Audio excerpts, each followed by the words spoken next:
আসসালামু আলাইকুম। আমাদের মেন্টাল মডেল সিরিজের আমরা তৃতীয় পর্বে যেই বিষয়টা নিয়ে আমরা আলোচনা করব সেটা ব্যাখ্যা করার আগে আমি চাচ্ছি একটা ছোট্ট গল্প দিয়ে শুরু করতে। ব্রিটিশ শাসনামলে ইন্ডিয়ার দিল্লিতে কোবরা সাপের ভয়ঙ্কর রকমের উৎপাত শুরু হয়েছিল। তো ওই সময় তারা চেষ্টা করলো, যে গভর্নমেন্ট চেষ্টা করলো কোবরার উৎপাতটাকে কীভাবে কমানো যায়। তো সেটার জন্য তারা একটা বাউন্টি প্রোগ্রাম চালু করলো। মানে যে যে কোবরা সাপ মেরে নিয়ে আসতে পারবে তাদেরকে পুরস্কার দেওয়া হবে। তো প্রথম প্রথম এটার কারণে একটা ভালো ইম্প্যাক্ট পড়লো। কোবরার উৎপাতটা কমে গেল, মানুষ সাপ মেরে নিয়ে আসতো এবং পুরস্কার পেত। কিন্তু পরে বিভিন্ন কেসে দেখা গেল যে মানুষ নিজেই পুরস্কার পাওয়ার লোভে বেশি বেশি কোবরার চাষ শুরু করলো এবং নিজেরাই মেরে নিজেরাই পুরস্কার আবার চাওয়া শুরু করলো। তো যখন গভর্নমেন্ট বুঝতে পারলো ব্যাপারটা, তখন তারা এই বাউন্টি প্রোগ্রামটা ক্যান্সেল করে দিল। তো তখন কি হলো, যারা অলরেডি কোবরার চাষ করছিল, তারা এই অসংখ্য কোবরা তারা আম, ছেড়ে দিল আর কি, জঙ্গলে বা বিভিন্ন জায়গায়। তো ফলাফলটা আরও ভয়াবহ লেভেলের, মানে কোবরার উৎপাত বেড়ে গেল। সো ব্যাপারটা দেখুন, শুরু করেছিল কোবরার উৎপাতটাকে কমানোর জন্য, কিন্তু ডিসিশনের কারণে যে ইম্প্যাক্টটা হলো সেটার মধ্যে আসলে আরও এটা ব্যাকফায়ার করলো। তো ইতিহাসের পাতায় এটা একটা কোবরা ইফেক্ট নামে পরিচিত। এবং এই আজকের টপিকটা, আজকের যে মেইন মেন্টাল মডেল নিয়ে আমি আলোচনা করছি, সেই মেন্টাল মডেল আমাদেরকে শেখায় কিভাবে আমরা আমাদের ডিসিশনের আউটকামগুলোকে ভালোভাবে অ্যানালাইজ করতে পারবো। সো আজকের টপিকটার নাম হচ্ছে সেকেন্ড অর্ডার থিঙ্কিং। তো ফার্স্ট অর্ডার এবং সেকেন্ড অর্ডার থিঙ্কিং নিয়ে আগে আমি আপনাদেরকে একটা সামান্য ধারণা দিই। ফার্স্ট অর্ডার থিঙ্কিংটা আমরা মূলত সবাই কম বেশি করে থাকি। আমাদের সামনে একটা প্রবলেম আসলো, আমরা চেষ্টা করি আমাদের মাথায় বা আমাদের আশেপাশের বিভিন্ন মানুষের সাথে কনসাল্ট করে বা বিভিন্ন ওয়েতে অ্যানালাইজ করে আমরা এই প্রবলেমটার সলিউশন আনার চেষ্টা করি। এটা ফার্স্ট অর্ডার থিঙ্কিং। আর সেকেন্ড অর্ডার থিঙ্কিং হচ্ছে যে আমরা যে এই ডিসিশনটা নিলাম, এটার কারণে কি কি চেইন রিয়াকশন হতে পারে সেটাকে অ্যানালাইসিস করাটা। মানে এই ইফেক্টগুলোকে ভালোভাবে আমলে নিয়ে এটার আউটকামগুলোকে ভালোভাবে অ্যানালাইসিস করে তারপর যে একটা ডিসিশনে নেওয়া, সেটা সেকেন্ড অর্ডার থিঙ্কিং। এই সেকেন্ড অর্ডার থিঙ্কিংটা আমি শিখেছি হাওয়ার্ড মার্কস নামে একজন ইনভেস্টর আছেন, ওক ট্রি ক্যাপিটালের। উনি ওনার একটা বইয়ের মধ্যে এই সেকেন্ড অর্ডার থিঙ্কিংয়ের ব্যাপারে, আমি ওনার ব্যাপারে এই জিনিসটা শিখলাম যে কিভাবে উনি ডিসিশন মেক করেন।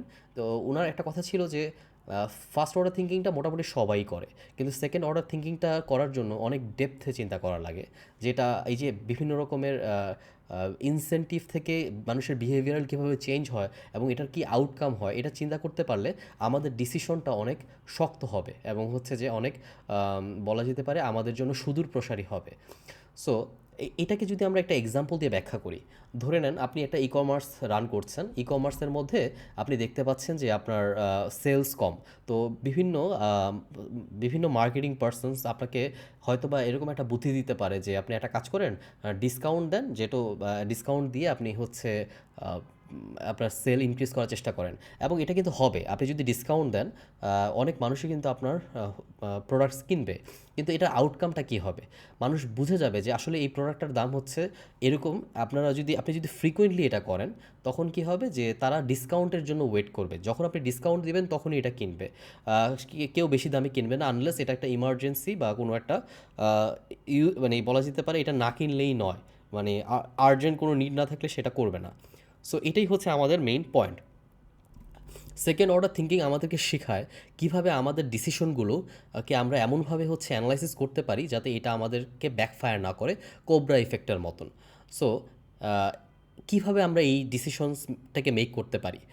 একটা কোয়েশ্চেনের মাধ্যমে। আমরা যদি একটা কোয়েশ্চেনকে বারবার রিপিট করতে থাকি, তাহলে আমরা যদি একটা স্যাটিসফ্যাক্টরি অ্যান্সার পাই, তাহলে আমরা বলতে পারি যে না, আমাদের ডিসিশনটা বেটার দিকে যাচ্ছে। অ্যাটলিস্ট এটা মানে বলা যেতে পারে অ্যাভারেজ ওয়েতে যদি আমরা এটাকে চিন্তা করি। এই কোয়েশ্চেনটার যে মানে এরপর কি হবে যদি আমি এই সিদ্ধান্তটা নেই, এর আউটকামটা কী? এই সিম্পল একটা কোয়েশ্চেন, বাট এই সিম্পল কোয়েশ্চেনটাকে যদি আপনি অনেস্টলি অ্যান্সার করেন এবং মানে থরলি রিসার্চ করে অ্যান্সার করেন, তাহলে চান্সেস আর যে আপনি একটা বেটার ডিসিশন নিতে পারবেন। এটা ব্যাখ্যা করার জন্য আমি হচ্ছে যে দুইটা এক্সাম্পল দিই। কস্ট কাট করার ব্যাপারে বিভিন্ন কোম্পানিতে বিভিন্ন রকমের ইনিশিয়েটিভ চলে, কিন্তু কমন মিডল ম্যানেজমেন্টরা কী করে যে যখন বসদেরকে হ্যাপি করার জন্য, মানে সিইও বা সুটদেরকে হ্যাপি করার জন্য তারা কী করে, কিছু এমপ্লয়িকে ফায়ার করে দেয়, যাতে দেখাতে পারে যে আমাদের ডিপার্টমেন্টাল কস্ট কমে গেছে, আমরা হচ্ছে আগে 100 জন দিয়ে কাজ করতে পারতাম, এখন 90 জনে 100 জনের কাজটা করতেও পারতেছে। কিন্তু সে এইটার যে কী সুদূরপ্রসারী ইফেক্টটা, তারা সবসময় এটাকে আমলে নেয় না। কারণ কি, ইমিডিয়েট গ্র্যাটিফিকেশন বলে একটা কথা আছে, যে হয়তো ইনস্ট্যান্টলি তারা একটা ভালো ফিডব্যাক পেয়ে গেল, কিন্তু যখন দেখা যায় যে 10 জন লোককে আপনি ফায়ার করলেন, এতে কি হলো, আপনার কোম্পানিতে একটা মেসেজ গেল, বাকি 90 জন দেখলো যে আপনার কোম্পানিতে যে এই যে লে অফ হয়ে গেল হঠাৎ করে, তো তাদের মধ্যেও কিন্তু কি যারা টপ পারফর্মার, তারা অলওয়েজ চেষ্টা করবে নতুন কোনো জায়গায় সুইচ করতে। সো এটা কিন্তু দেখা যাবে যে তারা যদি সুইচ করে চলে যায়, তাহলে যে আপনাদের যে ইনস্টিটিউশনাল নলেজ, আপনি যে এতদিন একটা সিনার্জিক এনভায়রনমেন্ট ক্রিয়েট করেছিলেন, প্রত্যেকের রোলস রেসপন্সিবিলিটিস, এগুলো যে আপনি কাউন্টলেস আওয়ার্স স্পেন্ড করে, মিটিং স্পেন্ড করে তাদেরকে বুঝিয়ে একটা একটা এসওপি দাঁড় করিয়েছিলেন, সেটা কিন্তু কাইন্ড অফ ইনস্ট্যান্টলি ক্রাম্বল হয়ে যাবে, কিন্তু এটা আপনি কিন্তু দেখতে পাবেন না। এটা হয়তো বা আস্তে আস্তে আস্তে আস্তে কী হবে, ভিজিবল হবে। যতদিনে ভিজিবল হবে ততদিন অনেক দেরি হয়ে যাবে। আপনি আবার নতুন করে আবার তাদেরকে ট্রেন আপ করানো, এটা একটা লং প্রসেস। সো কস্ট কাট যদি আপনি হচ্ছে রাইট ওয়েতে না করেন, এটা অলওয়েজ ইনস্টিটিউশনালের ক্ষেত্রে ব্যাকফায়ার করার সম্ভাবনাটা অনেক বেশি। আরেকটা উদাহরণ দিতে পারি, যে ভর্তুকি দেয় সরকার অনেক সময়, যে বিভিন্ন সময় সারে বা হচ্ছে চাল কম টাকা দিয়ে মানে হচ্ছে যে ভর্তুকি দেয়। সো যদি রাইট জায়গায় ভর্তুকিটা রাইটভাবে না দেওয়া হয়, তাতে কি হয় যে, যদি ফর এক্সাম্পল কৃষক যদি এটা ফিল করে যে তারা কম টাকায় তাদের প্রোডাক্ট সেল করছে, তাহলে আউটকামটা কি হতে পারে, তারা দেখবে যে আমাদের এখান থেকে তো প্রফিট কম, তাহলে আমরা এখানে এইগুলো মানে উৎপাদন করে কী লাভ, আমরা এর চেয়ে ভালো হচ্ছে শহরে বিভিন্ন রকমের কাজে যুক্ত হয়ে যায়। এই যে মানে প্রোডাকশন যে কমে গেল, আপনি হয়তোবা হচ্ছে ম্যানুফ্যাকচারিং লেভেলে আপনি কিছু ওয়ার্কারকে পাঠিয়ে দিলেন, যে যারা হচ্ছে যে কৃষিকাজ করতো, তারা গার্মেন্টসে মুভ করলো, হ্যাঁ, কিন্তু এই যে ফুডের যে সিকিউরিটি, সেটা কিন্তু একটা হ্যাম্পার হওয়ার একটা চান্সেস থাকে, যদি আপনি হচ্ছে যে ভর্তুকিটাকে রাইট ওয়েতে ইউজ না করতে পারেন। আমরা আরেকটা টপিক নিয়ে আলোচনা করি, মানে এইটারই মানে ব্যাখ্যা করার জন্য, মানে আরেকটা সেক্টরকে বা আরেকটা গেমকে নিয়ে আসি, সেটা হচ্ছে যে চেস। আপনারা যারা চেস খেলে থাকেন, আপনার আর একটা গ্র্যান্ড মাস্টারের মধ্যে একটা পার্থক্য আছে। দুজনেই কিন্তু জানে যে চেস খেলার নিয়মটা কী, কোন গটির কত কিভাবে সে মুভ করতে হয়, এবং হচ্ছে যে আপনার কোন পজিশনে আছেন। কম বেশি হচ্ছে যে গ্র্যান্ড মাস্টার আর আপনার মধ্যে কিন্তু খুব বেশি পার্থক্য থাকে না, কিন্তু একটা মেজর পার্থক্য থাকে আপনার আর একটা গ্র্যান্ড মাস্টারের মধ্যে, সেটা হচ্ছে যে সে কয়েকটা মুভ পরে কি হবে সেটা সে বুঝতে পারে বা ধরতে পারে বা সেইভাবে চিন্তা করতে পারে। আপনি বা আমি দেখা যায় যে একটা বা দুইটা মুভের পরে চিন্তা করাটা আমাদের জন্য কষ্টকর হয়ে যায়, যদি না আমরা হচ্ছে এটাকে দীর্ঘদিন প্র্যাকটিস না করি বা আমাদের মধ্যে সেই প্রতিভাটা না থাকে। সো আমি এটাই বোঝানোর চেষ্টা করছি যে চেসের মধ্যেও যেমন আপনি যদি খুব ভালো খেলোয়াড় হতে চান, তাহলে আপনাকে যে জিনিসটা লাগে সেটা হচ্ছে যে কয়েক মুভ পরে কি হবে সেটা অ্যানালাইসিস করার ক্ষমতাটা বা ভিজুয়ালাইজ করার ক্ষমতাটা, সেটা একটা গ্র্যান্ড মাস্টারের থাকে, এবং এটার কারণেই তার সাথে আমাদের পার্থক্যটা থাকে। ঠিক সেরকমভাবে আমাদের লাইফে কী কী আউটকাম হতে পারে আমাদের সিদ্ধান্তের কারণে, আমরা যদি অ্যাটলিস্ট আরও কয়েকটা পরের স্টেপগুলো দেখতে পারতাম, তাহলে হয়তো আমরা ব্লান্ডার করতাম না। হ্যাঁ, যেমন ধরে নেন যে আপনি একটা নতুন বিজনেস, আপনি জব ছেড়ে দিয়ে বিজনেসে নেমে যাবেন। এখন চিন্তা করলেন যে সাধারণত কী করা হয়, যে না, আমার কাছে একটা হাইয়েস্ট কনভিকশন লাগতেছে যে এই বিজনেসে আমি গেলে আমি মোটামুটি ভালো করতে পারবো, আপনি নেমে গেলেন। কিন্তু এটা হচ্ছে ফার্স্ট অর্ডার থিঙ্কিং। বাট যখন আপনি সেকেন্ড অর্ডার থিঙ্কিং আসবেন, তখন যে জিনিসটা করবেন, আপনি নেমে যাবেন, কিন্তু আপনাকে এটা দেখতে হবে যে প্রথম 1 থেকে 2 বছর আপনাকে একটা স্ট্রাগলিং পিরিয়ডে যেতে হবে, আপনার কাছে কোনো ক্যাশ ফ্লো আসবে না, আপনার লোড হওয়ার সম্ভাবনা অনেক বেশি, এবং আপনাকে হচ্ছে টিকে থাকতে হবে। আপনার যদি ফ্যামিলি থাকে, ফ্যামিলিকে সারভাইভ করার মতো কিছুটা ব্যালেন্স লাগবে। সো এই সামান্য জিনিসগুলোকে মানে যখন আপনার মধ্যে বিভিন্ন দিক থেকে প্রেশার আসবে, আপনি কি এটাকে কন্টিনিউ করতে পারবেন কি না। অ্যাটলিস্ট ওই 1 থেকে 2 বছরের লোডটা যদি নেওয়ার মতো ক্ষমতা না থাকে, তাহলে বিজনেসে যাওয়ার আগে অবশ্যই মানে ইমার্জেন্সি ফান্ড এবং আরও কিছু ব্যাপার নিয়ে চিন্তা করাটা বুদ্ধিমানের কাজ হবে। সো এইটা সেকেন্ড অর্ডার থিঙ্কিংটাকেই হচ্ছে যে এমফাসাইজ করে, যে ও মানে একটা সিদ্ধান্ত নেওয়ার আগে 3 বা 4 মাস বা 6 মাস পর কি হচ্ছে সেই জিনিসগুলোকে অ্যাটলিস্ট আমলে নিচ্ছে। সো আমরা আরও কয়েকটা এক্সাম্পলস নিয়ে চিন্তা করতে পারি। যেমন আপনি ঢাকার ট্রাফিক জ্যাম এর কথা দেখুন যে ঢাকার ট্রাফিক জ্যাম দেখলে অনেক সময় মনে হয় যে রাস্তাগুলো তো অনেক সরু, যদি রাস্তাগুলো আরেকটু চওড়া হতো হয়তো বা হচ্ছে ট্রাফিক জ্যাম কমে যেত। কিন্তু আমি অনেক জায়গায় দেখেছি যেখানে রাস্তা ইনক্রিজ করা হয় সেখানে যদি ডিসিপ্লিন না থাকে আলটিমেটলি কী হয় যে মানে ট্রাফিক যেই জ্যাম সেই জ্যাম জায়গার মধ্যেই থাকে। আপনারা দেখবেন যে মেট্রো রেলের নিচে অনেক সময় হচ্ছে যে বিভিন্ন অটোরিকশা এমনভাবে ক্লাস্টার হয়ে থাকে যে মানে রাস্তা অনেক বড় হওয়ার পরেও কিন্তু হচ্ছে ওখান থেকে মুভ করা যায় না, কারণ কি ওখানে ডিসিপ্লিন নেই।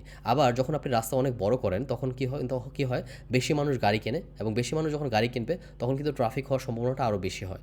সো মোট কথাই হচ্ছে যে শুধুমাত্র একটা অ্যাঙ্গেলেই বা একটা ভেরিয়েবল চেঞ্জ করলেই যে একটা প্রবলেম সলভ হয়ে যায় সেটা না। এই ক্ষেত্রেই আমাদেরকে সেকেন্ড অর্ডার থিঙ্কিংটা অনেক হেল্প করে। আরও একটা উদাহরণ আমি দিতে পারি, সেটা হচ্ছে যে যদি আপনারা এভাবে চিন্তা করেন যে আপনার রেস্টুরেন্ট আছে, আপনি হচ্ছেন ফ্রি ওয়াইফাই দিতে যাচ্ছেন। ফ্রি ওয়াইফাই দিলে কী হবে যে বেশি কাস্টমার আসবে, কিন্তু সমস্যা কী হয় যখন অনেক মানে কাস্টমার আসেও কিন্তু যদি দেখে যে ফ্রি ওয়াইফাই আছে সে হচ্ছে এটাকে ইউটিলাইজ করতেছে, সে অনেকক্ষণ হয়তো বা মানে সিটে বসে থাকবে, আপনার হয়তো বা হচ্ছে অ্যাক্টিভ টাইমে অনেক কাস্টমার এসে চলে যাবে, আপনি কিন্তু হচ্ছে যারা বসে আছে তাদেরকেও সরাতে পারবেন না, আবার যারা আছে তাদেরকেও আপনি হচ্ছে যে সিট প্রোভাইড করতে পারবেন না। সো সেক্ষেত্রে কী হবে যে আপনার অ্যাভারেজ অর্ডার ভ্যালু ফ্রম মানে পার সিট এটা কিন্তু অনেক কমে যাবে, কারণ যে মানুষটা অনেকক্ষণ বসে আছে সে নিশ্চয় অনেক কিছু অর্ডার করবে না। সো এই কারণে দেখা যাবে যে ওভারঅল আপনার সেলস খুব বেশি বাড়বে কিনা সন্দেহ আছে, এবং কমে যাওয়ার একটা পসিবিলিটি থাকে। সো সবসময় যে একটা ফার্স্ট অর্ডার থিঙ্কিং আপনার জন্য রাইট হবে সেটা কিন্তু না। সো এরকম আমি আরও কয়েকটা এক্সাম্পল দিতে পারি। তো একটা খুবই ইন্টারেস্টিং একটা আইডিয়া আছে, সেটা হচ্ছে চেস্টারটনস ফেন্স। সো আপনি যদি না জানেন যে ওই জায়গার মধ্যে কোনো একটা জিনিস কেন করা হয়েছিল, আপনি নতুন কোনো একটা কোম্পানিতে জয়েন করেছেন, ওই কোম্পানিতে দেখতে পাচ্ছেন যে কোড বেজের মধ্যে একটা মানে যদি সফটওয়্যার কোম্পানি হয়ে থাকে কোড বেজের মধ্যে কোনো একটা কাজ করা আছে, যে জিনিসটা আপনি বা কোনো একটা কোড আছে কিন্তু আপনার কাছে মনে হচ্ছে কমপ্লিকেটেড, আননেসেসারি, কিন্তু আপনি জানেন না এটা কেন আছে। তো এইটার চেস্টারটনস ফ্যান্স এই থিওরি হিসেবে মানে বলে যে আপনি যতক্ষণ পর্যন্ত না বুঝবেন এটা কী কারণে এখানে আছে ততক্ষণ পর্যন্ত এই জিনিসটা সরিয়ে ফেলবেন না, কারণ কি এটা এমন হতে পারে কোনো একটা এজ কেসকে হ্যান্ডেল করার জন্য করা হয়েছিল, যে জিনিসটা আপনি জানেন না, হয়তো বা ডকুমেন্টেড নেই। So unless you know for sure why that was established in the first place, don't make any change. That is basically the theory. So এইটা একটা খুব ইম্পর্ট্যান্ট একটা হচ্ছে আমাদের জন্য আই ওপেনার, যে আমরা যে কোনো জায়গায় যে কোনো জিনিসকে সরিয়ে ফেলা বা চেঞ্জ করার আগে অবশ্যই বুঝবো যে এই কারণে এখানে কেন এটা করা হয়েছে। সো সেকেন্ড অর্ডার থিঙ্কিং এটাকে রিএমফাসাইজ করে, এটাকে এমনভাবে বলতে পারতাম যে এটা হচ্ছে একটা কাজিন থিওরি আর কি। সো আপনাদের জন্য একটা প্র্যাকটিস থাকবে, এটাই যে আপনারা এটা চেষ্টা করবেন যে কিভাবে আমার ডিসিশনের কারণে ইনসেনটিভ চেঞ্জ হয়ে যাচ্ছে এবং মানুষের বিহেভিয়ার চেঞ্জ হয়ে যাচ্ছে। যদি ইনসেনটিভ চেঞ্জ হয়ে যায় ডেফিনেটলি মানুষের বিহেভিয়ার চেঞ্জ হয়ে যাবে। যদি দেখে যে এমপ্লয়িরা দেখে যে তাদের জব স্ট্যাবিলিটি নেই, তাহলে হচ্ছে তারা কী করবে, তাদের বিহেভিয়ারের মধ্যেও একটা পার্থক্য আসবে যেটা প্রিভিয়াসলি ছিল না। যদি দেখে যে এমপ্লয়িরা দেখে যে আপনি হচ্ছেন যে বাগের স্কোর মানে যে ইস্যুর স্কোর কমাতে চাচ্ছেন, তাহলে ওরা চেষ্টা করবে হচ্ছে যে বড় ইস্যুটাকে ছোট ছোট ভাগ করে ম্যাট্রিক্স বাড়ানোটাই বা কোনো একটা স্পেসিফিক ম্যাট্রিকই দেখা যাবে যে একটা হার্মফুল হতে পারে যদি আপনি প্রপারলি এই জিনিসটাকে মেজার না করতে পারেন এবং কোয়ালিফাইডলি এটাকে ভ্যালিডেট না করতে পারেন। সো এটা গুডহার্ট ল নামে একটা জিনিস আছে, সেখানে হচ্ছে যে কোনো একটা ম্যাট্রিক চেস করতে গেলে, যেমন আপনি যদি বলেন যে বাচ্চারা কত স্কোর পায় এটা দিয়ে আপনি হচ্ছে ইভালুয়েট করবেন প্রত্যেকটা বাচ্চাকে, তাহলে দেখা যাবে কি টিচাররা শুধুমাত্র ওইটাই শেখাবে পরীক্ষায় যেটা আসে, ওদেরকে অন্য কিছু শেখাবে না, ওদেরকে জাস্ট একটা গদবাঁধা জিনিস মুখস্থ করাবে, এবং এইটাই কিন্তু হয়। গুডহার্ট ল আমাদেরকে এই জিনিসটাই হচ্ছে ইন্ডিকেট করে। সো আমি এটা বলবো যে প্র্যাকটিস করতে থাকেন আপনার ডিসিশন মেকিং স্কিলটাকে ইমপ্রুভ করার জন্য। আপনারা যেটা করতে পারেন যে আপনি একটা সিদ্ধান্ত নিচ্ছেন, এই সিদ্ধান্তের কারণে কী কী হতে পারে, কী কী ইনসেন্টিভ চেঞ্জ হতে পারে, কী কী ওয়েতে মানুষের বিহেভিয়ার চেঞ্জ হতে পারে, হলেও ফর এক্সাম্পল এই বিহেভিয়ারটা চেঞ্জ হলো, এটার কারণে কী হবে, অ্যাটলিস্ট 2 থেকে 3টা স্টেপ পর্যন্ত আপনি যেতে পারেন, এবং যদি একটা কমফোর্টেবল একটা আন্ডারস্ট্যান্ডিং হয়, আই থিঙ্ক হচ্ছে যে আপনি আপনার সামনের দিনগুলোকে বেটার ওয়েতে ট্যাকল করতে পারবেন ইনশাআল্লাহ। আর হচ্ছে যে সব কিছুর মধ্যেই মানে যে সেকেন্ড অর্ডার থিঙ্কিং অ্যাপ্লাই করতে হবে সেটা কিন্তু না। যেই জিনিস হচ্ছে যে অলরেডি এস্টাবলিশ, যে জিনিস অলরেডি আপনি হচ্ছে যে প্রুভেন, যেমন আপনি সকালবেলা নাস্তায় কী খাবেন সেটার জন্য তো কিন্তু সেকেন্ড অর্ডার থিঙ্কিং অ্যাপ্লাই করার কোনো দরকার নেই। আইডিয়াটা হচ্ছে সেটাই যে আপনি লাইফে যখন বড় ডিসিশনস নেবেন সেই সকল জায়গায় যদি আপনি এই সেকেন্ড অর্ডার থিঙ্কিং অ্যাপ্রোচটাকে ভালোভাবে ইমপ্লিমেন্ট করতে পারেন, এইটা আপনার জন্য ডিসিশন মেকিং অনেক ডেপথ তৈরি করবে ইনশাআল্লাহ। সো আজকের ভিডিওতে আমি আপাতত আর বেশি দীর্ঘায়িত করব না। হোপফুলি আপনাদের সাথে আবারও কথা হবে অন্য একটা মেন্টাল মডেল নিয়ে বা অন্য একটা টপিক নিয়ে। টিল দেন, আল্লাহ হাফেজ, হ্যাভ আ গ্রেট টাইম। আর কমেন্ট করবেন, জানাবেন আপনাদের কেমন লাগছে এই কন্টেন্টগুলো, আর লাইক করবেন, শেয়ার করবেন please. So till we meet again, have a great time ইনশাআল্লাহ।